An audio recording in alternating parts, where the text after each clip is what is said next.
အားလုံးကိုပေးစားပါတယ်ကျွန်တော်ကမြောက်ဦးရခိုင်ပြည်သူတွေရဲ့ကိုယ်စားလှယ်ပါကျွန်တော်ရခိုင်ပါတီကပါကျွန်တော်တို့ပါတီဟာပြည်သူ့လွှတ်တော်မှာ18နေရာမှာ12နေရာနိုင်တယ်အမျိုးသားလွှတ်တော်မှာ12မှာ10ပြည်နယ်မှာ34မှာ23ရောက်နိုင်တယ်ပုံမှန်လင်းပြောရင်အများစုနိုင်တယ်ဒါကြောင့်ကျွန်တော်တို့ရခိုင်ပြည်သူတွေကိုကိုစားပြုပါတယ်အဲ့တော့ကျွန်တော်စဉ်းစားတာကတလောက်အင်မတန်အရေးကြီးပါတယ်ဆိုတော့ရခိုင်ပြည်သူတွေကိုစဉ်းစားတဲ့အခါမှာဒီ NLD ကခေါင်းဆောင်တွေကကျွန်တော်တို့ဘာဖြစ်လို့ dialogue partner လို့မသတ်မှတ်တာလဲဒါမှကျွန်တော်လည်းဆွေးနွေးတာရှိတာဆွေးနွေးပါပုဂ္ဂိုလ်ရဲ့ပါတီဆိုမပြောပါနဲ့နောက်တစ်ခုကကျွန်တော်စကားပြောတာကိုနောက်ဆက်ပြပါဦးဒါကြီးတော်မှကြောက်ပြပြောနောက်ဒါကျွန်တော်လုပ်ပိုင်ဝင်ပါနောက်တစ်ခုကမနေ့ကပါတီနဲ့ပြီးတော့ကိုဖီအာနန်ကပြောပါတယ်ဒီကော်မတီကိုဖွဲ့ရင်လက်ဆိုင်ရာတာဝန်ရှိတဲ့လူတွေကရခိုင်ပါတီနဲ့ဆွေးနွေးလိုက်ပါလို့အကြံပေးပါတယ်မဆွေးနွေးပါဘူးခင်ဗျအဲ့တော့ဒါဟာကျွန်တော်တို့ dialogue partner လို့မသတ်မှတ်ဘူးဆိုတာတော့ကျွန်တော်တို့တွေ့တာဒီဟာကိုလက်ခံနိုင်ကြမရှိဘူးနောက်တစ်ခုကကျွန်တော်တို့ဒီမှာနိုင်ငံတော်အတိုင်းပိုင်းခံပုဂ္ဂိုလ်ဆိုင်ရာဥပဒေကိုရှာပြီးဖတ်ကြည့်ကြပါကျွန်တော်တို့ဒီမှာတာဝန်လုပ်ပိုင်ခွင့်ရတဲ့ပြင်9ချက်ထဲမှာကော်မရှင်ဖွဲ့စည်းတယ်ဆိုတာမပါပါဘူးဥပဒေကပေါ်ဝင်ရောက်နေပါတယ်ဒါကြောင့်ဒီကော်မတီဟာကျွန်တော်အနေနဲ့ကတော့ဒါ legitimacy မဖြစ်ဘူးဆိုတဲ့တစ်ချက်နောက်တစ်ချက်ကနိုင်ငံခြားသားတို့ရောက်ပါတယ် NLD ကဖြစ်ဖြစ်ရှင်းပဲဖြစ်ဖြစ်ဗမာပြည်ဖြစ်ဖြစ်ကရင်ပဲဖြစ်ဖြစ်ခဲ့ပါနိုင်ငံတကာအသိအမှတ်ပြုတဲ့ပညာရှင်တွေအများကြီးရှိပါတယ်ကျွန်တော်တို့အဲ့လိုနိုင်ငံခြားသားတွေခေါ်ပြီးပြင်ပြီးခဲ့တယ်ဆိုတာကျွန်တော်နိုင်ငံရဲ့ဂုဏ်သိက္ခာအများကြီးထိခိုက်ပါတယ်ကိုဖီအာနန်ကနိုဘယ်ဆုရတယ်ကိုဖီအာနန်နိုဘယ်ဆုရမယ်အခုကမ္ဘာကြီးမှာဘာဖြစ်နေလဲလေ့လာကြည့်ရပါနောက်တစ်ခုက UN ရန်ဟိနေလာတော့ရခိုင်ပြည်ကိုပြဿနာတင်လာတဲ့ကြောင့်ရခိုင်ပြည်သူတွေကရန်ဟိတွေကိုအလိုမရှိဘူးပြောခဲ့တယ်အဲ့တော့ UN ကိုလက်သိကောက်ထင်ပါနဲ့ကောင်းတာရှိတယ်လို့ UN မှာ advocacy lobby တွေဝင်ထားတဲ့အတွက် OIC နဲ့ UN နဲ့ဘယ်လို link ရှိတယ်ဆိုတာလေ့လာဖို့လိုပါတယ်ဒါကြောင့်ကျွန်တော်တို့ကစိုးရိမ်လို့ပြောနေတာပါကျွန်တော်တို့ရင်ထဲမှာစိုးရိမ်စိတ်ကိုစာနာပါတယ်ပြည်တော်သားဆိုတာမျိုးတော့မလုံးတော့ပါဘူးကျွန်တော်ပြောချင်ပါတယ်နောက်တစ်ချက်ကဒါအရေးကြီးဆုံးချက် rule of law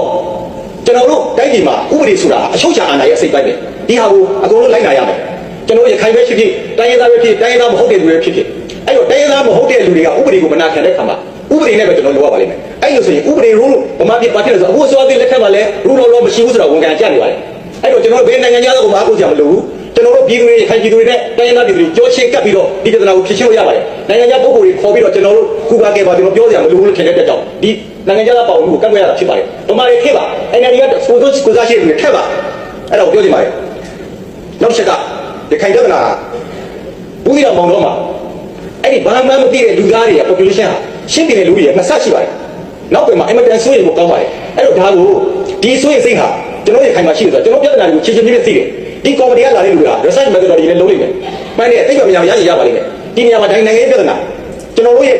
ကျွန်တော်ရဲ့စိတ်ခံစားမှုတွေကျွန်တော်ရဲ့သမိုင်းရောက်ဆိုင်ရာတွေကိုဒီလူတွေဘယ်လောက်နားလည်မလဲ။အဲ့လိုကနားလည်ရဆိုကဘာကြီးမှာစစ်ပြောက်သွားတာကြားပါပြီ။အဲ့တော့ဒီလောက်ရှုပ်နေတဲ့ပြဿနာကိုဒီလူတွေလာတယ်ဒီလူတွေနဲ့ OIC ကြားမှာဘယ်လို link ရှိပလဲ။အမှန်တန်ဆိုရင်ဘောကောင်းတဲ့ကိစ္စတွေ။အဲ့တော့ကျွန်တော်တို့ကကိုပြည်တွင်းပြဿနာပါပြည်တွင်းပြည်ပဖြစ်တဲ့ပြဿနာဆိုတာကသူတို့ကဒီပြဿနာကို spread တင်တာနိုင်ငံတကာကို spread တင်တာပြဿနာကြီးကို spread တင်တာသူတို့နောက်မှာတကယ်အာရုံမှုတွေအများကြီးရှိတယ်အဲ့တော့အခုဖြစ်တဲ့ပြဿနာကဒီကော်မတီဖွဲ့လိုက်တာကကျွန်တော်ကအခုတရုတ်ကတ်လို့ဖြစ်သွားပြီတကယ်ကကျွန်တော်တိုင်းရင်းသားပြည်သူတွေကြောချင်းချင်းရှင်းကပ်ပြီးတော့ကျွန်တော်တတိရှိချင်းဆန်းပါဥပဒေလုံးလုံးလုပ်ရမယ်ဒီအစိုးရဥဆောင်မှုကမှအဲ့လိုလုပ်ရမယ်စားနိုင်ငံခြားလူတွေကိုပညာရှင်ဘာညာပါဆိုပြီးခေါ်တာကျွန်တော်တို့သိခါလဲကြားပါတယ်ကျွန်တော်တို့ပြည်တော်စိတ်ကကင်းမရလဲကြားတယ်ကျွန်တော်ပြည်တွင်းပြဿနာကိုကျွန်တော်ပြည်တွင်းရပြည်သူတွေနဲ့ကြောချင်းကပ်ပြီးကျွန်တော်ပြတ်တသားရင်ဆိုင်တာကိုပဲကျွန်တော်တို့လိုချင်ပါတယ်အဲ့တော့ဒီကော်မတီကိုကန့်ကွက်ရတာဖြစ်ပါတယ်ပထမချက်ကကျွန်တော်တို့က legitimacy နဲ့မညီဘူးကျွန်တော်တို့က democratic ethically democratic ethic ရကျွန်တော်တို့ကို dialogue partner လို့မသတ်မှတ်ဘူးဒါဟာ democracy စံနှုန်းတွေကိုတန်ဖိုးထားတာဖြစ်ပါတယ်နောက်တစ်ချက်ကဒီဥပဒေရဲ့ပေါင်းကိုကြောနေပါတယ်နောက်တစ်ချက်ကနိုင်ငံတကာရဲ့ပါလာတဲ့ကြောင့်စိုးရိမ်ကြရတယ်ရှိနေတဲ့ကြောင့်ဒါကိုကျွန်တော်တို့ကန့်ကွက်နေရခြင်းဖြစ်ပါတယ်အဲ့တော့နောက်ဆုံးနေရတော့ကျွန်တော်တို့ရခိုင်ကတကယ်အမေရိကန်ကြောက်စရာကောင်းတဲ့ Islamization ရဲ့ချိန်ချောက်မှုကိုကြုံနေရပါတယ်ဒါကဗမာပြည်သူလူထုတရားလုံးနဲ့ဆိုင်တယ်အရင်ကဆိုတော့ Burmanization ရှိတယ်ဒါပေမဲ့ဒီချိန်မှာတော့ Burmanization မိလာပြီးရှိသေးတယ်အဲ့တော့ Islamization နဲ့ Burmanization ကတက်နေတဲ့ရခိုင်ပြည်သူတွေရဲ့ဘဝကိုကျွန်တော်တို့အပြီးဆုံးမှာကျွန်တော်တို့ပြည်ဖြည့်ရှင်းပါဆိုတော့လေးလေးနဲ့ကျွန်တော်ပြောနေပါတယ်ဒါပါအလေးသားပါအားလုံးပဲမင်္ဂလာပါဒီဗီဒီယိုကတော့ခင်ဗျားတို့ကျွန်တော်တို့ဒါကြည့်ခဲ့ကြပြီဆိုတော့ဒီဗီဒီယိုနဲ့ပတ်သက်ပြီးတော့ကျွန်တော်နည်းနည်းလေးပြောပြချင်ပါတယ်ဒီဗီဒီယိုကတော့တခြားတော့မဟုတ်ပါဘူး NLD အစိုးရလက်ထက်2016ခုနှစ်ကလွှတ်တော်မှာကိုဖီအာနန်ကော်မရှင်နဲ့ပတ်သက်ပြီးရခိုင်နိုင်ငံရေးသမားခေါင်းဆောင်ပိုင်းတွေကကျွန်တော်ဒီ ICJ မှာရင်ဆိုင်နေရတဲ့ပြဿနာနဲ့ပတ်သက်ပြီးတော့ရခိုင်လူမျိုးတွေရဲ့အတန်းနဲ့ရခိုင်လူမျိုးတွေရဲ့သဘောထားဆန္ဒတွေကိုကိုစားပြုပါဝင်ခွင့်ရဖို့အတွက်ဒါလွှတ်တော်မှာဆိုတင်သွင်းတဲ့ကိစ္စပေါ့ဆိုတင်သွင်းတဲ့နောက်တစ်ချက်ကကျွန်တော်ကန့်ကွက်တယ်ကိုဖီအာနန်ကော်မရှင်ကိုအဲ့ဒါလိုမျိုးပေါ့အဲ့တော့သူပြောတာကကျွန်တော်ဒီဦးလာဆိုပြောတာကကျွန်တော်ရခိုင်နိုင်ငံရေးသမားခေါင်းဆောင်ပိုင်းတွေပြောတာကရခိုင်လူမျိုးတွေကိုဘေးဖယ်ထားတဲ့ NLD အစိုးရကစစ်တပ်ကလည်းဒီတိုင်းပဲအဲ့ချိန်ကစစ်တပ်နဲ့ NLD နဲ့ပေါင်းပြီးတော့ရခိုင်ကိုဘုံဘုံယွန်နေတဲ့အချိန်ပေါ့နော်ရခိုင်မျိုးတွေကိုဖမ်းဆီးနှိပ်စက်တပ်ဖြတ်နေတဲ့အချိန်အဲ့ဒီအချိန်ကာလတွေကိုနင်္လာငါလာကိုကျွန်တော်တို့ NLD အစိုးရနဲ့စစ်တပ် ရခိုင်လူမျိုးတွေကိုနှီးမျိုးစုံနဲ့ဖိနှိပ်နေတဲ့အချိန်ကာလတွေပေါ့အဲ့ဒီမှာဦးလာဆိုတာထောက်ပြတာတခြားတော့မဟုတ်ဘူးကိုဖီအာနန်ကော်မရှင်မှာရခိုင်လူမျိုးတွေကိုကိုစားပြုထားတဲ့နိုင်ငံရေးခေါင်းဆောင်တွေကိုထည့်သွင်းပြီးတော့ဒီ ICJ မှာရင်ဆိုင်နေကြတဲ့ပြဿနာတွေကိုလည်းပဲနိုင်ငံခြားကလူတွေကိုခေါ်ပြီးတော့ထည့်မဲ့အစားကျွန်တော်တို့မြန်မာနိုင်ငံအတွင်းမှာမှီတင်းနေထိုင်ကြတဲ့ကချင်ကရင်ရှင်းမွန်ဗမာရှမ်းစားတဲ့တန်းသားညီကိုတွေနဲ့ဒါ NLD ပါတီရဲ့စစ်တပ်ရဲ့ကြောချင်းရင်ရှင်းကပ်ပြီးတော့ရခိုင်လူမျိုးတွေနဲ့အတူတကွကြောချင်းရင်ရှင်းကပ်ပြီးတော့ဒီပြဿနာတွေကိုရင်ဆိုင်ကြရအောင်ဆိုပြီးတော့တောင်းဆိုတဲ့ဗီဒီယိုအဆိုတင်သွင်းတဲ့ဗီဒီယိုနော်အဲ့တုန်းကတော့ဒေါန်ဆန်းစုကြည်ဦးဆောင်တဲ့ NLD အစိုးရကတော့ရခိုင်လူမျိုးတွေရဲ့အတန်ကိုနည်းနည်းလေးမှနားမထောင်ခဲ့ပါဘူးနည်းနည်းလေးမှလည်းဂယုမစိုက်ခဲ့ပါဘူးဂယုမစိုက်ပဲနဲ့လှုပ်ချင်တိုင်းလှုပ်လို့လည်းပဲကျွန်တော်တို့ပြဿနာတွေတော်တော်လေးကိုတက်ခဲ့ရတဲ့ကာလတွေပေါ့ကျွန်တော် NLD အစိုးရဘယ်လောက်ထိတောင်ဒေါန်ဆန်းစုကြည်ကရခိုင်လူမျိုးတွေပေါ်မှာဒါရုံးမှာကောက်ကြည့်ခဲ့တယ်လေစစ်တပ်နေတူရုံးမှာကောက်ကြည့်ခဲ့တယ်လေဆိုလို့ရှိရင်ဘိုးချုပ်ထွန်းမြတ်နိုင်ရဲ့ဇနီးမယားနဲ့ကလေး2ယောက်ကိုပါထိုင်းနိုင်ငံမှာထိုင်းနိုင်ငံအစိုးရကိုဖိအားပေးပြီးတော့ဖိုင်းခိုင်းတဲ့အထစ်ကိုကျွန်တော်တို့လုပ်ခဲ့တယ်ဒါပေမဲ့ဒီကြောင်းညာတွေကိုဘယ်သတင်းဌာနကမှခြေတုံးမဖော်ပြဘူးဘာလို့လဲဆိုတော့သူတို့တိုက်ခါကြမှာဟုတ်ဒီကြောင်းညာတွေဖုံးကြတယ်ဖိကြတယ်အဲ့လိုမျိုးပေါ့ရခိုင်လူမျိုးတွေကိုနှီးမျိုးစုံနဲ့ဒါအနိုင်ကျင့်နေကြတဲ့အချိန်ကာလမျိုးပေါ့အဲ့တော့ကိုဖီအာနန်ကော်မရှင်နဲ့ပတ်သက်ပြီးနည်းနည်းလေးရှင်းပြပါရစေကိုဖီအာနန်ကော်မရှင်ဆိုတာကတော့ဒေါန်ဆန်းစုကြည်ဖွဲ့ခဲ့တဲ့ဒါအဖွဲ့ဖြစ်ပါတယ်နော်ဒေါန်ဆန်းစုကြည်ရဲ့နိုင်ငံတော်အတိုင်ပင်ခံဝန်ကြီးဌာနအောက်ကနေပြီးတော့ဖွဲ့တဲ့ကော်မရှင်ဖြစ်ပါတယ်ဒီကော်မရှင်ကတော့ဒီ ICJ မှာရင်ဆိုင်ရတဲ့ပြဿနာတွေကိုအခုခံဒါဖြေရှင်းမှုအတွက်ဒါကော်မရှင်ဖွဲ့တာဖြစ်ပါတယ်အဲ့တုန်းကတော့ကျွန်တော်ဒီထွိုင်းခင်တို့နေဆန်းလွင်တို့ဂမ်ဘီယာတို့နဲ့ကတော့မဟာရန်သူပါပဲဒီအနီအုပ်စုနဲ့နော်အဲ့ဒီ NLD အစိုးရလက်ထက်မှာစစ်တပ်နဲ့ဒါအနီအုပ်စုတွေဒီ NLD နဲ့တစ်ဖက်တည်းနော်ခင်ဗျားတို့ဘယ်လိုပဲငင်းလို့မရဘူးဒါသမိုင်းမှတ်တမ်းနေနော်အဲ့မှာအခုခံရှေ့ပဖို့အတွက်ဒါအာနန်ကော်မရှင်ဖွဲ့တယ်ဖွဲ့ရုံနဲ့မကသေးဘူးဘယ်လောက်အထိကိုရုပ်ပြစင်းပြဖြစ်သွားတယ်ဆိုရင်အဲ့ကာလမှာမစ္စတာမက်ယန်ဟီလီကိုပြည်ဝင်ခွင့်ဗီဇာပိုက်တဲ့အထိကိုဒါလုပ်ခဲ့ကြတယ်ဟိုယန်ဟီလီကနေပြီးတော့ဒါကုလသမဂ္ဂရဲ့ UN ဟို reporter တယောက်အနေနဲ့ဒါတာဝန်ထမ်းဆောင်နေတာဝန်ယူထားတဲ့အချိန်မှာယန်ဟီလီကိုပြည်ဝင်ခွင့်ပိုက်ပြီးတော့ယန်ဟီလီကတောင်းဆိုတဲ့ဒီပြဿနာတွေကိုအလုံးစုံလဲလာပြီးတော့ဒီကုလသမဂ္ဂမှာသူတင်ပြဖို့အတွက်စီရင်ခံဖို့အတွက်ဝင်ရောက်ခွင့်ပေးဖို့အတွက်သူတောင်းဆိုတယ်အဲ့ဒီကာလမှာယန်ဟီလီကိုပြည်ဝင်ခွင့်ပိုက်တယ်ပိုက်ပြီးတော့စစ်တပ်နဲ့တူတူပေါင်းပြီးတော့ရင်ဆိုင်မယ်ပေါ့ဗျာရင်ဆိုင်မယ်ဆိုရင်မကသေးဘူး ICJ ကိုသွားပြီးတော့ဒေါန်ဆန်းစုကြည်ကိုလည်းသွားပြီးတော့ဒါစစ်တပ်မှာအပြစ်မရှိပါဘူးစစ်တပ်ကလူမျိုးတုံးတပ်ဖြတ်တဲ့အရိုက်လက္ခဏာတွေတစုံတရာမတွေ့ရဘူးဆိုပြီးတော့ဒါဒေါန်ဆန်းစုကြည်ကိုလည်းထွက်ဆိုခဲ့တာနော်ဘယ်လောက်တည်းအမှားအယွင်းလုပ်ခဲ့တယ်လေနော်အဲ့ဒီအချိန်မှာကိုဖီအာနန်ကော်မရှင်ဖွဲ့ပြီးတော့ရခိုင်လူမျိုးတွေရဲ့ဟိုသဘောထားဆန္ဒတွေကိုမျက်ကွယ်ပြုထားခဲ့တယ်နော်အဲ့မှာတောင်းဆိုကြတာရခိုင်လူမျိုးတွေကသိတယ်ဒီပြဿနာရဲ့အတင်အနက်ကဘယ်ကလာပြီးတော့ဘယ်ကိုသွားမလဲဘယ်လောက်ထိနည်းနည်းဆိုင်ဒါဖြစ်လာမလဲဘယ်သူတွေဥပြခံစားရမလဲဆိုတာကိုရခိုင်လူမျိုးတွေကောင်းကောင်းသိတယ်ကောင်းကောင်းသိလို့လေဒီလိုဟောကင်းလက်တန်းထုတ်ခဲ့တာနော်ဦးလာဆိုရင်ဒီဗီဒီယိုထဲမှာအကုန်ပါတဲ့ကျွန်တော်တို့နိုင်ငံခြားကိုပညာရှင်ဒီပညာရှင်ပါဆိုပြီးခေါ်ပြီးတော့ထည့်တယ်ရခိုင်လူမျိုးတွေရဲ့အတန်ကိုကြတော့တစ်စက်ကလေးမှနားမထောင်ဘူးကိုလှုပ်ချင်တယ်လှုပ်သွားကြတာအဲ့ဒါတွေကိုဦးလာဆိုတော့တောင်းဆိုတာကဗမာတွေထဲမှာလည်းတော်တဲ့တတ်တဲ့သူတွေရှိတယ်ထဲပါ NLD ထဲမှာလည်းတော်တဲ့တတ်တဲ့သူတွေထဲပါစစ်တပ်ကလူတွေထဲပါတနိုင်ငံလုံးအတိုင်းအတာနဲ့ပြည်သူတွေနဲ့ရခိုင်လူမျိုးတွေကြောချင်းချင်းကပြီးဒီပြဿနာကိုရင်ဆိုင်ဖြေရှင်းရမယ့်အစားတခြားမေဂျော်တွေးတော်လွန်ပြီးတော့တခုဒီလိုကန်တဲ့ပုံစံမျိုးနဲ့ဒါအနန်ကော်မရှင်လုပ်ခဲ့တဲ့ဟာကိုဦးလာဆိုတာပြင်းပြထန်ထန်ကန့်ကွက်ခဲ့တာဖြစ်တယ်အဲ့တော့ဒီမှာကျွန်တော်တို့ရမနေသေးဘူးနိုင်ငံရေးအပြောင်းလဲရလေအရမ်းမြန်နေအရမ်းလေကောက်ကျစ်ကြတဲ့အခါမှာ NLD နဲ့စစ်တပ်နဲ့အာဏာစားခွဲလူတွေတယောက်ပေါ်တယောက်နောက်ကျောဓာတ်နဲ့ထိုးကြတဲ့အချိန်မှာ2020ရက်နောက်ပိုင်းမှာနိုင်ငံရေးအခင်းကျင်းလုံးဝပြောင်းလဲသွားတယ်ပြောင်းလဲသွားတယ်ဟာလာအာဏာတွေလည်းစားခွဲလူကြတယ်ဆိုပေမဲ့လို့ ICC နဲ့ ICJ ကိစ္စတော့မပြောင်းလဲဘူးတောက်လျှောက်ဆိုလို့လိုက်လာတယ်နော်အဲ့တော့အာဏာသိမ်းပြီးတဲ့နောက်ပိုင်းမှာလည်းပဲဒီအနီအုပ်စုတွေကဆို NUG ဖြစ်လာတယ်နော် NUG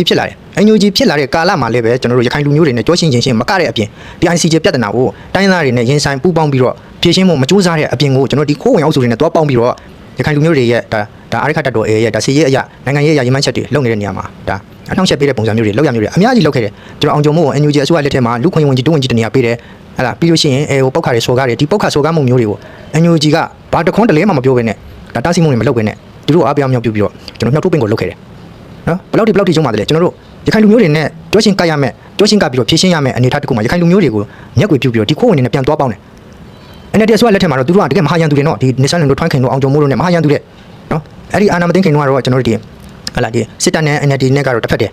အဲ့ဒီအချိန်တုန်းကတော့မှ Western Wet တွေပါတွေလောက်ခဲ့ကြသေးတယ်ဗျာအခုမှပဲနိုင်ငံတော်တရားစွဲတာလုပ်နေကြတယ်အဲ့မှာနော်ဒီအနီအုပ်စုတွေကိုထောက်ခံတဲ့ lobby လုပ်နေတဲ့ NUG lobby လုပ်နေတဲ့ဒီနိုင်ငံရေးသမားလူအုပ်ပညာရှင်လူဘာလူညာလူဥပဒေကိုဥပဒေသမားတွေလို့ပြောတဲ့ဒါလူတွေကလည်းပဲဒီကိစ္စတွေကိုဥပဒေလက်တလုံးကြားလှည့်ပြီးတော့ကိုပြောချင်အောင်ပြောဆိုနေကြတယ်အမှန်တကယ်ကနိုင်ငံတော်တရားစွဲတာအဲ့ဒီအချိန်တုန်းကအစိုးရတာဝန်ယူထားတဲ့ဒေါန်ဆန်းစုကြည်တို့အုပ်စုတရားစွဲတာစစ်တပ်ကိုဥတီပြီးတော့တရားစွဲတာအဲ့တော့အာဏာသိမ်းပြီးတဲ့နောက်ပိုင်းမှာခိုးဝင်အုပ်စုတွေနဲ့အနီးနဲ့ပေါင်းသွားတယ်ပေါင်းသွားပြီးတော့စစ်တပ်ကိုသူတို့ကအလွယ်တကူဒါခိုးဝင်အုပ်စုတွေကဖိအားပေးနိုင်မယ်ဖျောက်ချနိုင်မယ်လို့သူကယုံကြည်ထားပုံရတယ်နော်အဲ့တော့တောက်လျှောက်ဆိုဒီလိုမျိုးဒါခိုးဝင်အုပ်စုတွေနဲ့ပေါင်းတယ်အမိချင်းချက်ပြီးတော့ကာဖာရဖာတွေလုပ်တယ်ရခိုင်လူမျိုးတွေကိုတော့သူတို့ဘယ်လိုမှမဆိုင်ဘူ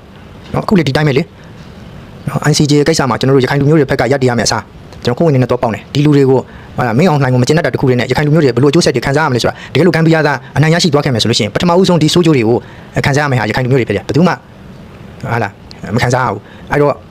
ကျွန်တော်တို့ပြောတာလေအဲ့ဒါပဲဒီဦးလာဆိုတော့လေဒါတွေကိုရတက်မအေးပဲနဲ့ကျွန်တော်တို့အမြဲတမ်းရခိုင်လူမျိုးတွေအတွက်စုရပူပန်ရင်းနေပဲကျွန်တော်တို့အသက်ဆုံးပါသွားခဲ့တယ်ဒီလိုတွေဒေတာတည်သွားတာကျွန်တော်ဘလို့မှနောက်ဆန်တင်းနဲ့ရခိုင်လူမျိုးတွေနဲ့ပတ်သက်ပြီးတော့နောက်ဆန်တင်းပြီးတော့ဒါ ဘောတဘာကိုကူးပြောင်းသွားတာမဟုတ်ဘူးဟောရခိုင်လူမျိုးတွေသူတို့မရှိတဲ့နောက်ပိုင်းမှာဘယ်လိုလုပ်ကြမလဲဘယ်လိုလဲအနိုင်ကျင့်လာနိုင်မလဲအဲ့လိုမျိုးတွေတွေးတော့ပူပန်မှုတွေနဲ့ပေါ့ဗျာနော်ပြောကြမယ်ဆိုလို့ရှိရင်တော့အဲ့တော့ဒီလိုပါပဲအဲ့တော့ကျွန်တော်ပြောချင်တာကဘာလဲဆိုတော့တစ္ဆာမရှိတာတိုင်းပြည်ပေါ်မှာလည်းတစ္ဆာမရှိဘူးအနီအုပ်စုတွေစစ်တပ်ကောတိုင်းသားလူမျိုးတွေပေါ်မှာလည်းတစ္ဆာမရှိဘူးနော်တချို့ပြောကြတယ် ICG နိုင်လို့ရှိရင်မင်းအောင်နိုင်ဟိုဖြစ်ပြီးဒုက္ခရောက်ပြီးကြောင်းပိုက်ပြီးဟာမင်းအောင်နိုင်တဲ့အတူတူရခိုင်လူမျိုးပါကြောင်းပိုက်မှာနော်ဒီဘက်ကထွန်းခင်တို့အုပ်စုကလေကိုရမန်းချက်နဲ့ကိုတရားဆွဲတာမင်းအောင်နိုင်ပြုတ်ကြဖို့မပြုတ်ကြဖို့ဆိုတာတဲ့ဒီထွန်းခင်တို့နေဆိုင်လုံးအောင်ကျော်မိုးတို့ကလည်းပဲဘယ်လိုပုံစံမျိုးနဲ့တရားဆွဲတယ်လဲဆိုလို့ရှိရင်သူတို့လိုချင်တဲ့ point ကိုအဓိက target ထားပြီးတော့ဒါတရားဆွဲတာအဓိကတော့သူတို့နိုင်ငံသားဖြစ်ရဲတိုင်းရင်းသားဖြစ်ရဲနော်သူတို့ဒီရခိုင်ပြည်မှာပြန်လည်ပြီးတော့ဝင်ရောက်နေထိုင်ရဲ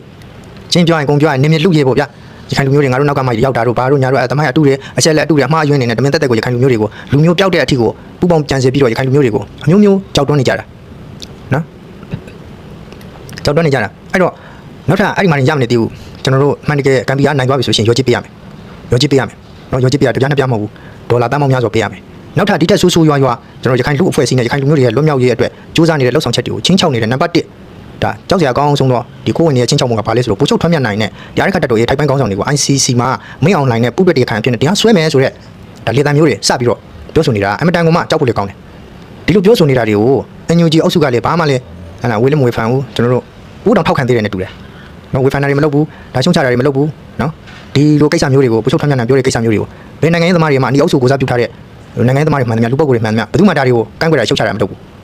ူးနော်ဝမ်းနေဖို့ကောင်းတာအဲ့တော့ဥလာဆိုတော့ဒါတွေကိုသိတယ်ဒီလိုဖြစ်လာလိမ့်မယ်ဒီလိုတွေလောက်လာကြလိမ့်မယ်ဆိုတာကိုရခိုင်နိုင်ငံရေးသမားတွေကကောင်းကောင်းကိုသိတယ်ဒီပြဿနာရဲ့လာယာကိုလည်းသိတယ်ဘယ်နေရာကိုသွားမလဲဆိုတာကိုလည်းသိတယ်ဒါကြောင့်မလို့ရတဲ့မအေးပဲနဲ့သူတို့တွေအသက်တာဆုံးရှုံးသွားခဲ့တာရခိုင်လူမျိုးတွေဘယ်လိုရပ်တင်မလဲဘယ်လိုရှင်းတိုင်းပြီးတော့ဒီနေရာမှာလူမျိုးပြောင်းမသွားအောင်အဓိကနော်စူးစမ်းကြမလဲဆိုတော့ဒါလူမျိုးရဲ့နိုင်ငံရဲ့အပေါ်မှာသူတို့တွေစိတ်မချဘဲနဲ့လူလောကကြီးထွက်ခေါ်သွားခဲ့ရတယ်ဒီဥလာဆိုတော့ဆုံးသွားတဲ့ဆုံးရှုံးမှုကြီးကရခိုင်လူမျိုးတွေအတွက်တော့အမတန်မှတန်ဖို့ဖျက်လို့မရတဲ့အရာတစ်ခုကိုဆုံးရှုံးသွားတယ်လို့မျိုးဒါခံစားကြရတယ်အဲ့တော့အခုလည်းပဲသူရင်ဆိုင်နေကြတယ်စစ်တပ်လည်းဒီတိုင်းပဲနော်စစ်တပ်မှလည်းစစ်တပ်ရဲ့ရေးချက်နဲ့ ICG ကိုတွားရောက်ပြောကာကွယ်တယ် NUG ကလူတွေကလည်းပဲ NUG ရဲ့ရေးချက်နဲ့သူခိုးဝင်နေနဲ့ပေါင်းတယ်ခိုးဝင်နေကလည်းပဲသူပြန်လာရရဲ့သူတိုင်းသားဖြစ်သူနိုင်ငံသားဖြစ်ရဲ့ရခိုင်လူမျိုးတွေစီကနေမြဲလူရဲ့ဒါတွေကိုအဓိကဆောင်းပေးပြီးတော့နော်ဒီပုချုပ်ထက်မြတ်နိုင်အပါဝင်အာရခတ်တော်ရဲ့ထိုက်ပန်းကောင်းဆောင်တွေကို ICG မှာမင်းအောင်နိုင်တဲ့တပူးတွေတပေါင်းနဲ့တရားဆွဲမယ်ဆိုတော့အချင်း6မျိုးတွေအထစ်ကိုလောက်လာတယ်နော်သူတို့ကနိုင်ငံတွေကိုလာပြီးတော့ကျွန်တော်ရခိုင်လူမျိုးတွေနဲ့တားစားတာကြောက်အောင်တင်းမြောက်အောင်နေထိုင်မှုစူးစမ်းမဲ့စကားလုံးတွေတလုံးမှမပါဘူးနော်ရခိုင်လူမျိုးတွေရဲ့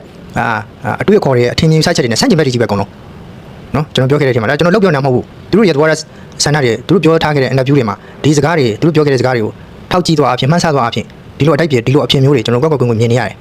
တယ်အဲ့တော့သူတို့မှလည်းသူတို့အကြံစီနဲ့ NUG မှလည်း NUG အကြံစီနဲ့ကိုယ်ဝင်အောင်စုကနေမြဲလို့ဖို့နောက်ပြီးတိုင်းသားဖြစ်ဖို့နိုင်ငံသားဖြစ်ဖို့အားရခတ်တော်အေးမှာရှိတဲ့ထိုက်ပန်းကောင်းဆောင်တွေကိုတရားစွဲဖို့ဒီအကြံစီမျိုးနဲ့ကျွန်တော်တို့ ICC နဲ့ ICJ မှာဒါချင်းကမှုမျိုးတွေလောက်လာတယ်နီးပင်းအုပ်စုတွေဖြစ်တဲ့အနီးအုပ်စု NUG အုပ်စုကလည်းပဲဒေါအောင်ဆန်းစုကြည်ကိုတရားစွဲထားတဲ့ဒီ ICJ ကိစ္စရဲ့အာဂျင်တီးနားမှာတရားစွဲထားတဲ့ထွန်းခင်တို့အုပ်စုကိစ္စရဲ့ဒီအထက်ကဒေါအောင်ဆန်းစုကြည်နာမည်မပါဖို့အရေးကိုဒီထွန်းခင်တို့နေဆိုင်လုံးရွှေမောင်တို့နော်ကဖားရဖားလှုပ်ပြီးတော့သူတို့တောင်းဆိုသမျှတွေကိုကျွန်တော်တို့လိုက်ရောပေးနေရတယ်ဒီလိုခင်ဗျားရွှေမောင်တို့နဲ့ထွန်းခင်တို့နဲ့အောင်ကျော်မိုးတို့ကို NUG အစိုးရမှာဝန်ကြီးတနေရာပေးထားတာအလကားမဟုတ်ဘူးအဲ့ဒီရည်ရွယ်ချက်တွေအဲ့ဒီအကြံစီတွေနဲ့သူတို့နဲ့ဖက်ကင်းတက်လက်ပေါင်းနေတာနော်အဲ့တော့လောက်ရတိုင်းကသူတို့အဖွဲ့အစည်းတွေရဲ့ဒီ3ဘက်3တိုင်းမှာစစ်တပ်ရဲ့ NUG ရဲ့ကိုဝင်နေတဲ့အုပ်စုတွေရခိုင်လူမျိုးတွေရဲ့ဒါအကျိုးစီးပွားကိုငဲ့ငွက်ပြီးတော့လုပ်နေကြတ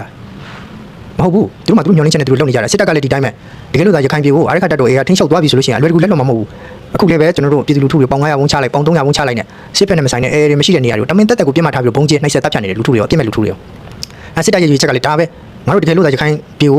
လက်လွတ်ဆုံးရှုံးရမယ်ဆိုလို့ရှိရင်ပြီးတော့လည်းတွင်းပြစ်မယ်အဲ့လိုမျိုးလာတာအဲ့တော့ ICJ မှာတွားရောက်ပြီးရင်ဆိုင်နေတယ်ဆိုတာလေရခိုင်လူမျိုးတွေအတွက်မဟုတ်ဘူးမင်းအောင်နိုင်တဲ့စစ်တပ်အပေါင်းပါတွေကို ICJ မှာနေပြီးတော့တရားဆွဲထားလို့သူတို့မှအပြစ်မရှိဘူးသူကလူမျိုးလုံးတပ်ဖြတ်မှုမကျူးလွန်မှုဆိုတဲ့ပုံစံမျိုးနဲ့တွားရောက်ပြီးတော့ဖြည့်ရှင်းနေကြတယ်တကယ်လို့အာရခတ်တပ်တော်အေးရဲ့ထိုက်ပန်းကောင်းဆောင်တွေတရားဆွဲလာခဲ့မယ်ဆိုလို့ရှိရင်သူတို့ဘယ်တော့မှရခိုင်လူမျိုးတွေကရပ်တည်မှာမဟုတ်ဘူးအာရခတ်တပ်တော်အေးဘက်ကရပ်တည်မှာမဟုတ်ဘူးနော်အဲ့ဒါလေးကိုကျွန်တော်တို့ကပြောပြတာဖြစ်တယ်အဲ့တော့ရခိုင်လူမျိုးတွေအပေါ်မှာဘယ်သူမှသစ္စာမရှိဘူးဘယ်သူမှညီကိုအဖြစ်နဲ့မတတ်မှခဲ့ဘူးအဲ့ဒီလူမျိုးညီကိုအဖြစ်နဲ့မတတ်မှခဲ့လို့လည်းပဲနှစ်ပေါင်းများစွာနှစ်90ကျော်ကြာတဲ့အထိဒါစစ်အုပ်ချုပ်ရေးနဲ့တိုင်းပြည်ကိုအုပ်ချုပ်သွားတယ်အဲ့ဒီအချိန်မှာဒီခိုးဝင်တွေကိုတစ်ဖက်နိုင်ငံတွေကတကားမရှိဓာမရှိဝင်ချင်တိုင်းဝင်ဖက်ချင်တိုင်းထွက်လာပိလိုက်ယူပြီးတော့ခိုးသွင်းခဲ့ရတယ်အဲ့တော့ခိုးဝင်တွေများလာတဲ့အဆုံးမှာပြဿနာတွေကထိုင်မနိုင်သိမ်းများဖြစ်ပြီးတော့ဒီ ICC နဲ့ ICJ အမှုထိကိုကျွန်တော်တို့ပေါ်ပေါက်လာတယ်လူမျိုးလုံးတတ်တယ်မတတ်ဘူးမောင်းထုတ်တယ်မမောင်းထုတ်ဘူးဆိုတာဒါလူခွင့်ရေးရှုထောင့်ကကြည့်တာနော်သူတို့အခွင့်အရေးအရာဒါမောင်းထုတ်တယ်ဒါပိနှိုက်တယ်ရှုပ်ချတယ်ဆိုတဲ့ပုံစံမျိုးကဒါလူခွင့်ရေးရှုထောင့်ကကြည့်တာအဲ့လိုဆိုလို့ရှိရင်ကျွန်တော်တို့အဲ့ဒီလူအခွင့်အရေးရှုထောင့်ကသူတို့ကြည့်တဲ့ပုံစံမျိုးမှာ OIC ကကြည့်တဲ့ပုံစံမျိုးမှာရခိုင်လူမျိုးတွေရတင်ရထိုက်တဲ့အခွင့်အရေးကိုသူတို့စောင်းပေးပြီးတော့ကြည့်တာမဟုတ်ဘူးနော်ရခိုင်လူမျိုးတွေရဲ့ဒါအခုလိုချင်းချောင်းနေတဲ့ပြဿနာရခိုင်လူမျိုးတွေမှာရှိတဲ့စိုးရင်ချက်တွေပူပန်မှုတွေဒီလူမျိုးတွေနဲ့ဘယ်လိုရှက်ဆက်ပြီးတော့အတူတူရှင်တွေ့ပြီးတော့နေထိုင်လို့ရနိုင်မလဲအတူတူကနေထိုင်လို့ရှိရင်နောက်ပြဿနာတွေပေါ်လာလို့ရှိရင်ဘယ်သူတွေအာမခံပြီးတော့ဖြည့်ရှင်းပေးမလဲဘယ်သူတွေအာမခံပြီးတော့ခေါင်းခံပေးမလဲဒီစိုးရင်ချက်တွေဒီခံစားချက်တွေကိုထည့်တွက်ပြီးတော့ပြောတာမဟုတ်ဘူးအခုလေသူတို့အခွင့်အရေးပဲပြောနေရခိုင်နေအခွင့်အရေးရခိုင်နေစိုးရင်ပူပန်မှုတွေတစ်ချက်ကလေးမှထည့်တွက်ပြီးတော့မစင်စားဘူးနော်အဲ့လိုမျိုးတွေအဲ့တော့ရခိုင်နေစိုးရင်ပူပန်မှုတွေကိုဘယ်သူမှထည့်တွက်ပြီးတော့မစင်စားဘူးအနီးအုပ်စုလေးဒီတိုင်းပဲစစ်တပ်လေးဒီတိုင်းပဲစစ်တပ်ဆိုရင်ပိုးတောင်ဆိုးသေးတယ်နှစ်ပေါင်း90ကျော်ကြာအုပ်ချုပ်သွားတယ် ဘူးတီတော်မောင်းတော့ဘင်္ဂလားဒေ့ရှ်နဲ့ဘူးတီတော်မောဒီမြန်မာဖက်အချမ်းပေါ်တာကတ်မှာနှစ်ပေါင်း90ကျော်လောက်ကချမ်းစီးတော့မရှိဘူးနော်ဒီဘက်ကနေဟိုဘက်ကိုခုံလိုက်တာနဲ့ဟိုကျွန်တော်တို့မြန်မာနိုင်ငံသားဖြစ်သွားပြီရခိုင်ပြည်တွေကိုလာပေးလိုက်ယူပေးပြီးတော့အဲ့ဒီလာပေးလိုက်ယူပေးတဲ့ဟာတွေကိုခိုးသွင်းနေတဲ့ဟာတွေကိုပတ်စံပြီးပြီးခိုးသွင်းနေတဲ့ဟာတွေရခိုင်လူမျိုးတွေမျက်စိအောက်မှာမြင်နေရရဲ့သားနဲ့ဘာမှပြောပိုင်ခွင့်မရှိဘူးဘာမှဆိုပိုင်ခွင့်မရှိဘူးဘာမှလည်းတားဆီးပိုင်ခွင့်မရှိဘူးဒီလိုမျိုးတွေလောက်ချင်တယ်လောက်ခဲ့တာရခိုင်လူမျိုးတွေတစစီပျက်စီးသွားအောင်လူမျိုးတုံးသွားအောင်တည်ရွေးချက်နဲ့လောက်ခဲ့သလားလို့တော့ကျွန်တော်အောက်မရတယ်အဲ့တော့ခိုးဝင်လာတဲ့လူတွေအဆမတန်များပြားလာတဲ့အခါမှာပြဿနာတွေကဖြစ်လာပြီစင်ကုန်မှုတွေကဖြစ်လာပြီအဲ့တော့အဲ့ဒီခိုးဝင်လာတဲ့လူတွေကိုလည်းဗမာပြည်နဲ့နိုင်ငံအနှံ့ကိုသွားခွင့်လာခွင့်လည်းမပေးဘဲနဲ့အဲ့ဒီရခိုင်ပြည်ကထွက်ပေါက်မှန်သမျှကိုလမ်းပိုက်ပြီးတော့ပိုက်ဆုပ်ပြီးတော့ရခိုင်ပြည်မှာပဲရခိုင်လူမျိုးတွေနဲ့အတူတူကနေထိုင်ရမယ်ဆိုပြီးတော့ဒါမတည့်တဲ့ဒါကျွန်တော်တို့ဟိုအတင်းအဓမ္မဒါနေချင်းနဲ့နေချင်းနဲ့နေဆိုတဲ့ပုံစံမျိုးနဲ့ကြောင်းပိုက်ပြီးတော့ဒီလိုထားခဲ့ရအဲ့တော့ပြဿနာဖြစ်လာတယ်လေပြဿနာဖြစ်လာတဲ့ရခိုင်လူမျိုးတွေကိုချင်းချောက်လာတဲ့အဲ့မှာဘူးတီတော်မောင်းတော့မှဆိုလို့ရှိရင်တိတဲ့အတိုင်းပဲခင်ဗျားတို့တွေမလုံခြုံတော့ဘူးရခိုင်လူမျိုးတွေရဲ့ဒါဘဝလုံခြုံမှုတွေကကင်းမဲ့လာတယ်အဲ့တော့အဲ့ဒီရခိုင်ပြည်ဘက်မှာရခိုင်လူမျိုးတွေခံစားနေရခံစားချက်တွေဘယ်သူမှဒါတွေကိုထက်တွက်ပြီးစဉ်းစားရမှာမဟုတ်ဘူးနော်အဲ့ဒါကြောင့်မလို့ရခိုင်ကောင်းဆောင်တွေကအမြဲတမ်းပူပန်မှုတွေစိုးရိမ်မှုတွေကြောင်းကြမှုတွေရှိတယ်ဒီ ICC နဲ့ ICJ ကိစ္စဘယ်ထိသွားမယ်ဘယ်ထိလာမယ်ဆိုလို့ရှိရင်ဒါဘယ်လိုဖြစ်လာမယ်ဆိုတာဥလားဆိုတော့လက်တန်းကိုကျွန်တော်ဟောကင်းထောက်ပြီးတော့လွှတ်တော်ထဲမှာဥဝင်မြေတို့နဲ့ကျွန်တော်ဒီအာဏာကော်မရှင်အကြောင်းပြုပြီးတော့အတိုက်ခံအခြေတင်ဖြစ်ပြီးတော့စကားများခဲ့ကြတဲ့ဗီဒီယိုကိုကြည့်လို့ရှိရင်ဒါသိနိုင်မှာပါနော်အဲ့တော့နောက်တစ်ချက်ရှိသေးတယ်ပါတယ်ဟိုဥပဒေပညာရှင်တွေခုဒီ NUG lobby လုပ်နေတဲ့ဥပဒေပညာရှင်လို့နိုင်ငံရေးသမားလို့ပါတယ်အဲ့ဒီစစ်တပ်နဲ့တဲ့တဲ့အချိန်တုန်းကတော့နိုင်ငံကိုတရားစွဲတာတယ်နိုင်ငံတရားစွဲလို့ရှိရင်လူထုကိုထိခိုက်မှာစိုးလို့လူထုရဲ့ကိုစားနေပြီးတော့ဒါဒေါအောင်ဆန်းစုကြည်ကတွားရောက်ပြီးတော့ဖြစ်ရှင်းပြတာတဲ့ ICJ မှာအဲ့ဒီတုန်းကတော့စစ်တပ်နဲ့တဲ့တဲ့အချိန်မှာစကားတစ်မျိုးပြောခဲ့တာအခုနောက်မှကျတော့ဒီလိုမဟုတ်တော့ကိုတနည်းဆိုရင်ဦးအောင်ထူးပြောသွားတယ်ဦးအောင်ထူးကဥပဒေပညာရှင်နဲ့ဥပဒေပညာရှင်တွေဘာတွေကိုတော့ကျွန်တော်တို့မသိဘူးကျွန်တော်တို့မြင်တာတော့ဥပဒေကိုလက်တလုံးကြားလှည့်ပြီးကိုပြောချင်တယ်လို့ပြောနေကြတဲ့ပုံစံပဲတွေ့ရတယ်အခုကျတော့ဒီလိုပုံစံမဟုတ်တော့လူထုကိုကာကွယ်တာမဟုတ်တော့မြန်မာနိုင်ငံတရားစွဲတာတဲ့လူထုနဲ့ဘာမှမဆိုင်ဘူးတဲ့စစ်တပ်ကိုတရားစွဲတာတဲ့အမှန်ကအဲ့ဒီ ICJ ကလူထုကိုတရားစွဲတာနိုင်ငံကိုတရားစွဲတာအစိုးရကိုတရားစွဲတာစစ်တပ်ကိုတရားစွဲတာအဲ့ဒီထဲမှာဒေါအောင်ဆန်းစုကြည်လေးပါတယ်စစ်တပ်လေးပါတယ်ပြည်သူလေးပါတယ်နော်အခုချိန်ကျတော့ကိုယ်ဝင်နေနဲ့သူတို့တွေနဲ့တစ်ဖက်တည်းဖြစ်သွားတဲ့ခါကျတော့နိုင်ငံကိုတရားစွဲတာလေနိုင်ငံဆိုတာဘာတူလဲနိုင်ငံဆိုတာဘာတူကိုပြောတာလေဟမ်နိုင်ငံကိုတရားစွဲမှတော့ပြည်သူတွေပါပြီပေါ့နော်ကျွန်တော်မေးခွန်းထုတ်ချင်တာအဲ့ဒါပဲအမျိုးမျိုးလျှောက်ပြောစကားကိုရှစ်တမျိုးနောက်တမျိုးပြောဒီဗမာနိုင်ငံရဲ့သမားတွေနဲ့ဒီဗမာစစ်တပ်ကလူအရန်ကိုအောက်တန်းကျလွှမ်းကြည့်တယ်ပြောချင်တယ်လို့ပြောတယ်အဲ့ဒါစကားကိုဥတရားမရှိဘူးနိုင်ငံကိုတရားစွဲတယ်ဆိုနိုင်ငံဆိုတာဘယ်ဘာကိုပြောတာလဲနိုင်ငံကိုတရားစွဲတယ်ဆိုမှတော့နိုင်ငံကိုစွဲရင်ပြည်သူတွေပါထိပြီပေါ့ပြည်သူရှိလို့နိုင်ငံဆိုတာဖြစ်လာတာခင်ဗျားတို့ဥပဒေကိုတစ်ဖက်ကန်းခဘလောက်ပဲကျွမ်းကျင်ဘယ်လောက်ပဲဥပဒေပညာရှင်တို့ပြောတယ်ကျွန်တော်တို့မျက်စိမှာတော့ခင်ဗျားတို့ဥပဒေလက်တလုံးကြားလှည့်ပြီးပြောချင်လို့ပြောနေကြတာပဲမြင်တယ်နော်ဒီ ICJ ကိစ္စမှာလေဒေါအောင်ဆန်းစုကြည်အတန်လုံးဝပြောင်းနေဒေါအောင်ဆန်းစုကြည်ကိုတရားစွဲထားတဲ့ကိစ္စတွေလုံးဝပြောင်းနေတယ်အမှန်မှ ICJ ကိစ္စမှာကျွန်တော်ဒေါအောင်ဆန်းစုကြည်အုပ်စုလေးပါတယ်စစ်တပ်လေးပါတယ်နိုင်ငံလေးပါတယ်နိုင်ငံမှာမိတဲ့နေထိုင်ကြတဲ့ပြည်သူလူထုလေးပါတယ်ကဲဟုတ်ပြီကျွန်တော်တို့ခုမေးမယ်တကယ်လို့ ICJ အမှုကဂမ်ဘီယာနိုင်သွားပြီဆိုလို့ရှိရင်ကျွန်တော်တို့ဟာလာဒီကိုဝင်တွေကိုလက်ခံရတော့မယ်နော်သူတို့တောင်းထားတဲ့ရော်ကြီးတွေကိုပေးရတော့မယ်အကောင်းဆုံးကျွန်တော်တို့အနည်းဆုံးတာတကောက်ကိုကျွန်တော်ထောက်နှက်ပြမယ်နော်ရော်ကြီးပေးရတော့မယ်ဒေါ်လာတန်းပေါင်းများစွာတောင်းထားတယ်နေဆိုင်လူတို့အုပ်စုသူတို့ဆုံးချုံနေတာသွားတယ်နေနာကြီးအတွက်ဆုံးချုံမှုတွေအတွက်ကျွန်တော်ရော်ကြီးတောင်းထားတယ်အဲ့ဒီရော်ကြီးတွေကဘယ်သူတွေပေးရမှာမဟုတ်လို့လေနိုင်ငံတော်ကပေးရမှာနိုင်ငံတော်ကပေးရမယ်ဆိုတာမင်းအောင်မှပေးရတာမဟုတ်ဘူးလူထုတွေရဲ့အခွန်အခတွေကိုပေးရတာဟုတ်တယ်မလားအဲ့တော့အဲ့ဒီကိစ္စရတွေကိုဒီလို ICJ မှာဂမ်ဘီယာနိုင်သွားလို့ဒီခိုးဝင်နေတောင်းဆိုတဲ့နိုင်ငံသားဖြစ်ရဲ့တို့တိုင်းရင်းသားဖြစ်ရဲ့နေနာကြီးပေးရဲ့အဲ့ဒါတွေအကုန်လုံးကိုဒီစစ်တပ်ဘက်ကမြန်မာနိုင်ငံဘက်ကလိုက်ရောမပေးဘူးလောက်ဆောင်မပေးဘူးဆိုလို့ရှိရင်နိုင်ငံသားဖိအားတွေလာလိမ့်မယ်အဲ့ဒါတွေကိုမင်းအောင်နိုင်တယောက်တည်းပဲခံစားကြမှာလားပြည်သူတွေကအကုန်လုံးထိမှာလေအဲ့တော့ဘာဖြစ်လို့ဒါတွေကိုပြည်သူတွေနဲ့မဆိုင်ဘူးပြည်သူတွေနဲ့လုံးဝမပတ်သက်ဘူးလို့ဘာဖြစ်လို့ပြောနေကြခင်ဗျားတို့တွေကဥပဒေပညာရှင်တို့ပြောတယ်ဟိုပညာရှင်တို့ပြောတယ်ဟိုတနေ့ကလည်းအဲ့သိညာဆိုတဲ့ဒီဝဲစာသတင်းသမားလို့ဘာလို့နဲ့ဒီလိုမျိုးတွေတိုင်းပြည်ကိုဂျင်းထည့်နေကြတယ်ခင်ဗျားတို့မရှက်ဘူးလားစစ်ကောင်စီကိုမကျင်တတ်တဲ့တခုတွေနဲ့ခိုးဝင်နေနဲ့ပေါင်းနေခိုးဝင်နေပေါင်းပြီးတော့ခိုးဝင်နေအကြိုက်ကိုပြောတယ်ခိုးဝင်နေဘက်ကအားပေးအားမြောက်ပြုတယ်တခိုးဒီဟိုကန်းနေဟမ်ခင်ဗျားတို့ကဒီပြဿနာတွေကိုရခိုင်ကောင်းဆောင်တွေထောက်ပြခဲ့တာအဲ့ဒါပဲကိုတိုင်းရင်းသားအချင်းချင်းရခိုင်နေနဲ့ပူးပေါင်းပြီးတော့ကျန်တဲ့တိုင်းရင်းသားတွေနဲ့ပူးပေါင်းပြီးတော့ပြည်သူလူထုတွေနဲ့ပူးပေါင်းပြီးတော့ဒီ ICJ ကိုရင်ဆိုင်ဖို့မကြိုးစားပဲနဲ့အဲ့ဒီ ICJ မှာတရားစွဲထားတဲ့ခိုးဝင်နေဟိုအားကိုပြီးတော့အမှန်တကယ်လို့ ICC ရော ICJ ရောအနိုင်ရခဲ့မယ်ဂမ်ဘီယာအနိုင်ရခဲ့မယ်ခိုးဝင်နေအနိုင်ရခဲ့မယ်ဆိုရင်တော့မှမင်းအောင်လိုင်းကိုဖမ်းဆီးပြီးတော့အပြစ်ပေးအရေးယူရဘယ်နှစ်နှစ်ကြာလို့ဘယ်နှစ်နှစ်စောင့်ရမယ်ဆိုတာဘယ်သူမှတိတိကျကျမပြောနိုင်ဘူးနှစ်ပေါင်း90ကြာချင်းလေးကြာသွားမယ်နှစ်ပေါင်း30ကြာချင်းလေးကြာသွားမယ်အဲ့ဒါတခုဒီဟိုကန်ပြီးတော့အဲ့ခိုးဝင်နေအားကိုပြီးတော့မဟုတ်ကဟုတ်ကပြောတယ်ရခိုင်လူမျိုးတွေကအကျိုးစီးပွားကိုတစုံတရာထက်တွက်ငဲငွယ်ပြီးတော့ဟောဒီလိုလောက်လိုက်သွားချင်းဒီခိုးဝင်နေနဲ့ပေါင်းလိုက်သွားချင်းငါတို့ညီကိုဖြစ်တဲ့ရခိုင်လူမျိုးဘယ်လောက်ထိနင့်နာသွားမလဲအခုဆိုလို့ရှိရင်ထွန်းခင်တော့ကလည်းအာရကတတ်တော်အေးရဲ့ခေါင်းဆောင်တွေတရားစွဲဖို့ပြောလာပြီဆိုတော့အထီးကိုဖြစ်လာပြီဒါတွေကိုငါတို့လက်မခံသိဘူးဆိုတဲ့ပုံစံမျိုးကန့်ကွက်တာလည်းမလုပ်ဘူးရှုံချတာလည်းမလုပ်ဘူးဒီခိုးဝင်တွေကိုအားကိုနေတယ် ICJ မှာတရားစွဲလို့မင်းအောင်နိုင်ဘူးအဖြစ်ပြရေးယူနိုင်လိမ့်မယ်လို့သူကမျှော်လင့်ထားပုံရတယ်နော်ဒီ ICJ မှာဂမ်ဘီယာတရားစွဲထားတဲ့ဟာထက်ကျွန်တော်ခိုးဝင်တွေကိုအားကိုနေတဲ့ဟာထက်လက်တွေ့ကြတဲ့ကျွန်တော်ဒီတော်လိုင်းတရားကိုစစ်အနိုင်တိုက်ပြီးတော့မင်းအောင်နိုင်ကိုဖြုတ်ချဖို့စူးစမ်းရင်ဟောဒီထက်လက်တွေ့မကြဘူးလားဟမ်လက်တွေ့မကြဘူးလားခင်ဗျားတို့ဒီမှာဒီတော်လိုင်းဖက်အချမ်းမှာခင်ဗျားတို့ဗမာလူမျိုးတွေ26တန်းကျော်လောက်ရှိတယ်လူရဲ့ဒီလူရင်းအားတွေနဲ့ပူပေါင်းပြီးတော့တန်းသားတွေနဲ့ပူပေါင်းပြီးတော့နိုင်ငံရေးသဘောထားတွေနိုင်ငံရေးဒါအပေးယူတွေလုပ်ပြီးတော့အာရကတတ်တော်ရဲ့နဲ့အတူတူကလက်တွဲပြီးတော့ဒီ ICC နဲ့ ICJ ကိုဝင်အောင်စုဂမ်ဘီယာတို့ကိုအားမကိုပဲနဲ့ကိုပြည်ရင်းမှာရှိတဲ့တန်းသားညီကိုမောင်နှမတွေနဲ့ပူပေါင်းပြီးတော့ဒီမင်းအောင်လိုင်းကိုဖြုတ်ချတာမှာတကယ်ကိုဒါမှလက်တွေ့ကြဆုံးအခုတော့ဒီလိုမဟုတ်ဘူးမင်းအောင်လိုင်းကိုမုံနာတစ်ခုတည်းနဲ့တခိုးကိုဒီဟိုကန်ပြီးတော့ဒီခိုးဝင်တွေကိုကတ်ဖားရဖားပါရက်နားရက်အခင်အားရကျွမ်းပါဝါလုံနေကြတဲ့ဟလားတခိုးဒီဟိုကန်နဲ့အုပ်စုတယ်အဲ့တော့ကျွန်တော်ပြောချင်တာအဲ့ဒါပဲကိုအကျိုးစီးပွားနဲ့ကိုကျန်တဲ့သူတွေဘယ်သူပဲနင်းနာရခိုင်လူမျိုးဘယ်လိုပဲနင်းနာပါစေအာရကတတ်တို့ဘယ်လိုပဲနင်းနာပါစေနော် အဲ့လိုမျိုးပြောနေကြတယ်ဟိုတနေ့ကလည်းကျွန်တော်ကြည့်လိုက်ပါတင်းညာဆိုတဲ့ဒီငနေသားကဘာပြောတယ်မှာမြန်မာနိုင်ငံကိုတရားစွဲထားတယ်လူထုနဲ့ဘာမှမဆိုင်ဘူးလေစစ်တပ်ကိုတရားစွဲထားတယ်အောင်ဆန်းစုကြည်ကိုတော့အောင်ဆန်းစုကြည်ကိုဖျောက်ထားတယ်အမေလဲလိုက်တာနိုင်ငံကိုတရားစွဲတာနိုင်ငံဆိုတာဘာတူလဲကျွန်တော်မေးချင်တာသူကဘယ်လောက်ထိအုပ်လေးကြောင်နားလေလို့လဲနော်ကိုလိုရာကိုဆွဲပြီးတော့ကိုလိုရာကိုလိုချင်တဲ့နေရာကိုကွက်ပြီးတော့ပြောနေကြတာနိုင်ငံကိုတရားစွဲမှတော့လူထုကတော့ပါပြီပေါ့လူထုရှိလို့နိုင်ငံဆိုတာဖြစ်လာနိုင်ငံဆိုတာအတိအကျလူထုနဲ့မဆိုင်မဲနဲ့အတိအကျဖြစ်နေတာမဟုတ်ဘူးအဲ့ဒီနိုင်ငံကိုအမှန်တကယ်လို့တရားရှုံးလို့ဂမ်ဘီယာတောင်းဆိုတဲ့ဟာတွေမလုပ်ပေးဘူးဆိုလို့ရှိရင်နိုင်ငံတကာဖိအားတွေလာတော့မှာအဲ့ဒီနိုင်ငံတကာဖိအားတွေကိုနိုင်ငံဆိုတဲ့စကားလုံးနိုင်ငံဆိုတဲ့ဟာလားဒီနိုင်ငံကပဲခံစားမှာမဟုတ်အဲ့နိုင်ငံထဲမှာမိတိတ်နေထိုင်ကြတဲ့လူထုတွေပဲတိုက်ရိုက်သွားထိမှာမလားအဲ့ဒါကိုခင်ဗျားတို့ဘာဖြစ်လို့ဟာလားဥပဒေကိုလက်တလုံးကြားလှည့်လှုပ်ပြီးတော့ပြောချင်တာရှောက်ပြောနေကြတာလေနိုင်ငံတရားရှုံးမှာလူထုပါပြီပေါ့လူထုရှိလို့နိုင်ငံဆိုတာဖြစ်လာတာအဲ့တော့ခင်ဗျားတို့တွေကဘယ်လိုလဲဆိုတော့ဟာလားဒေါ်အောင်ဆန်းစုကြည် ICC အာဂျင်တီးနားတရားရုံးမှာတရားစွဲထားတဲ့ထွန်းခင်လုံးအုပ်စုနဲ့ဂမ်ဘီယာတို့ဒီအရှုပ်ထုတ်တွေထဲမှာဒီစစ်တပ်ရဲ့လုပ်သမျှလူမျိုးလုံးတပ်ဖြတ်တဲ့လောက်ရတွေကိုအားပြောင်းမြောက်ပြုခဲ့တဲ့ဒီ NLD အစိုးရလက်ထက်ကလောက်ရတွေကိုအကြောင်းပြုပြီးတော့ဒီဒေါ်အောင်ဆန်းစုကြည်ကိုဒီနေရာတွေမှာတရားစွဲထားတဲ့ကိစ္စတွေကိုမပါဝင်ဖို့အတွက်နာမည်ဖျောက်ပေးဖို့အတွက်ခင်ဗျားတို့ဒီလူတွေနဲ့ပူးပေါင်းပြီးတော့လုပ်နေကြတာကျွန်တော်တို့သိတယ်ကျွန်တော်တို့ကသိတယ်နော်အဲ့တော့ကျွန်တော်တို့ဘက်မှာရှိတဲ့စိုးရင်ပူပန်မှုကလည်းအဲ့ဒါပဲခင်ဗျားတို့တွေကအဝေးကနေပြီးတော့စိုးရင်နေတာအဝေးကနေပြီးတော့မင်းအောင်လည်းပြုတ်ကျစေချင်တာလက်မနာချင်မနာပဲနဲ့ဘာမှရင်းနှီးမစိုက်ပဲနဲ့မင်းအောင်နိုင်ကိုခိုးဝင်နေနဲ့ပူးပေါင်းပြီးတော့ဒီလိုမျိုးတွေအဆောင်ခိုးပြီးတော့လုပ်နေကြတာအမှန်တကယ်လို့သာဂမ်ဘီယာစီမှာတရားရှုံးသွားပြီဆိုရှင်မင်းအောင်နိုင်ကနောက်မှထိမှာပထမဆုံးရခိုင်လူမျိုးရင်ထိမှာအဲ့ဒီလူတွေကိုလက်ခံပေးခဲ့သည်ဖြစ်စေမပေးခဲ့သည်ဖြစ်စေလက်ခံမပေးနိုင်ငံတကာဝိုင်းပြီးတော့ရခိုင်လူမျိုးတွေကိုစစ်တပ်နေတူဒါခွဲခြားဆက်ဆံတာတို့ရခိုင်လူမျိုးတွေကဒီလူမျိုးတွေဘီလင်နာမယ်ဖြစ်နေနိုင်ငံတကာမှာနာမည်ပြတ်တဲ့အထိကိုခင်ဗျားတို့ပြောကြဆိုကြတော့မယ်အဲ့ဒီအချိန်ကြတယ်မယုံမရှိနဲ့ဒီလိုလာလိမ့်မယ်နော်အဲ့ဒါတွေကျွန်တော်တို့ဘက်မှာစိုးရင်ပူပန်မှုတွေအများကြီးရှိတယ်